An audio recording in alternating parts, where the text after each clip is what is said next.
I think no matter what religion you grow up, a lot of the part that you're talking about that like is the boring part, maybe, is when it's taught to you in a way that you don't really get to the heart of the story. So Exactly. I'm half and half. My father's side is Jewish, from Russia, and this really believes in their heritage and their upbringing, trickling down to my father, who didn't really care one way or the other, and ended up marrying two shiksas, whatever. And then my mother's side is not very religious, but believed in church because I think she thought that that was the right thing to do. Pushed Hmm. church on me a lot. I love the traditions of both, but I grew up, celebrating Christmas because of the tree, and that was just what all of her friends and my father chose to do. But as I've grown up, I've understood both sides. I married two Jewish men. I did the whole thing with the huppah, and I've gone to Nice. Passovers and Seders and, these kind of things. And I've found, sorry, long way to say it, that the stories are what keep me interested. Whereas when I went to Bible school or whatever, it was so hard for me to have to listen to these passages that kind of went over my head. I didn't really understand. I'm like, isn't this guy kind of your imaginary friend? How do you really know that this shit happened? And it's hard to grapple Totally. with, especially when you have your own life experience with maybe pain, trauma, grief, and you don't necessarily believe in a God or a religion, but you understand the values and traditions of a culture. That's Did I that's say all that totally right? it. That's totally it. And like something I love so much about Judaism is that it gives space for that kind of a relationship. Yeah. I on my show, being Jewish, recently, very recently, a couple episodes ago, I do each show. I open with like a monologue, and the one I Mhm. opened with was that, hey, I'm the guy who hosts Being Jewish, and I don't really believe in God. Mhm. And it's been a struggle with me my whole life for a lot of the reasons you outlined. And my wife, who actually converted, she grew up Catholic. And it was kind of a very natural transition for her, because for her it was always about like family, tradition, Yeah. and God, which Right. Judaism has all three of those. But one of my best friends died at 37 2 years ago from a glioblastoma, and for the first, like, my wife has had a lot of loss and adversity in her life, but for her that was like a real earth-shaking moment where she was like, how am I supposed to, like, what God is taking this like young father, the nicest guy I've ever met, and like killing him at 37? Like, what is that about? Right. How do I deal with that? So I completely understand that. And also, going back to my show, just happens to be because I'm influenced by the awesome people I have on it. I had an author on named Sure. Sarah Hurwitz, who wrote a book called Here All Along. She was somebody who was not super connected to her Judaism as an adult, and was like, I'm going to go back and see, like, what did I miss here? And realized as an adult, like, oh my God, there's so much rich wisdom. Like, all these people who are going to meditation retreats and reading Buddhism and like all this searching for meaning, like, it's there in Judaism. But when you're a kid and you're in Hebrew school or you're at camp or whatever, and you finish those things at age 13, you get your bar mitzvah, like a lot of American Jews, that's sort of the end. And Mhm. like, that's when you're old enough to actually get into the good stuff and to start like understanding things that have And meaning, applying it to yourself. that apply to life as an adult, and like how you navigate the world as an individual, as a spouse, as a parent.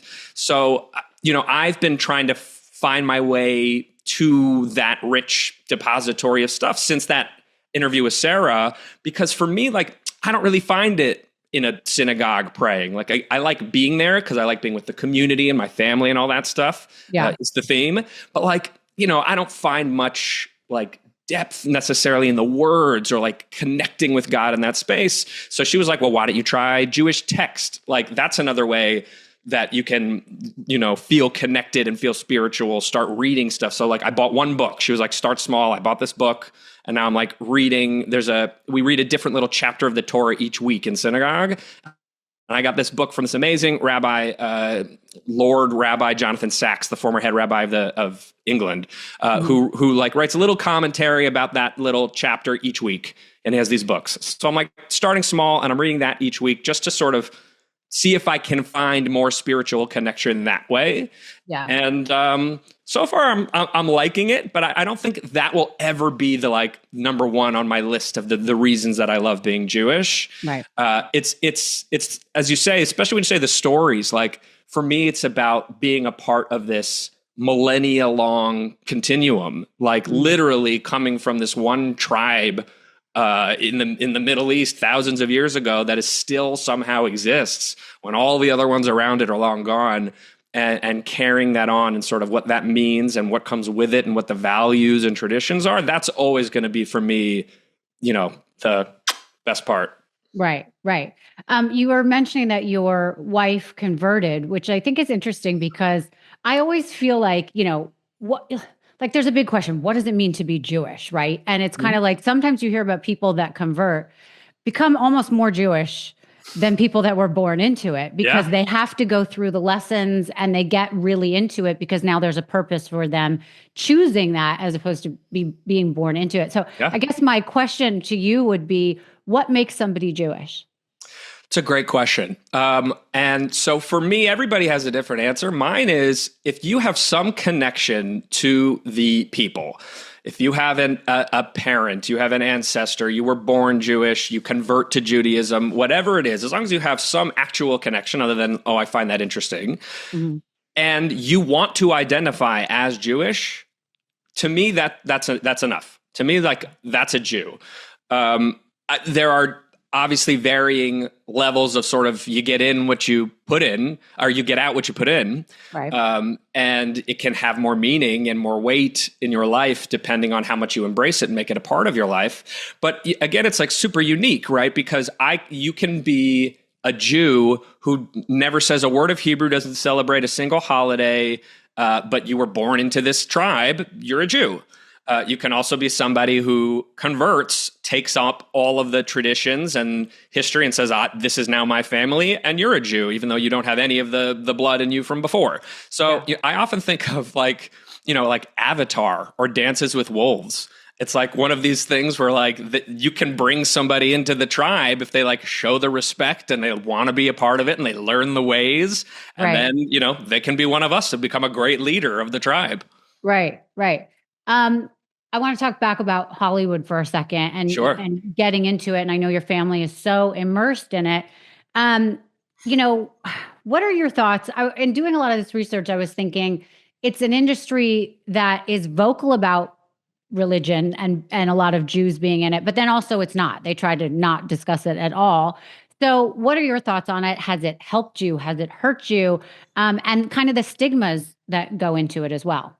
Yeah. So, I mean, Rachel, we could do a whole hour just on this. I know. It's a really gray area. So there are, of course, famously many Jews who work in Hollywood. We don't actually know how many. Like, there's never been a study. It's just sort of anecdotal. But it's because Jews created Hollywood. I mean, it was a bunch of Eastern European Jewish immigrants who created the studio system and built Hollywood because at that time it was like a pauper's industry. It was a new industry that none of the moneyed classes in America wanted to have anything to do with. It was entertainment for the masses. It was penny entertainment. So Jews have always worked where they've been able to and where they've sort of been allowed to and where there's been space for them to innovate. So of course there's a lot of Jews in the industry. I don't know that there's an outsized ratio, but where we get into trouble as a Jew is not all of those Jews who work in the industry are either engaged at all with the Jewish community. They might be Jewish in name, but they feel no affiliation. It means nothing to them. They're not going to do anything for the benefit of the people, whether that means helping elevate Jewish voices or even just speaking up as a Jew in a business setting when that need might arise. So you have a lot of people who are just totally apathetic to it.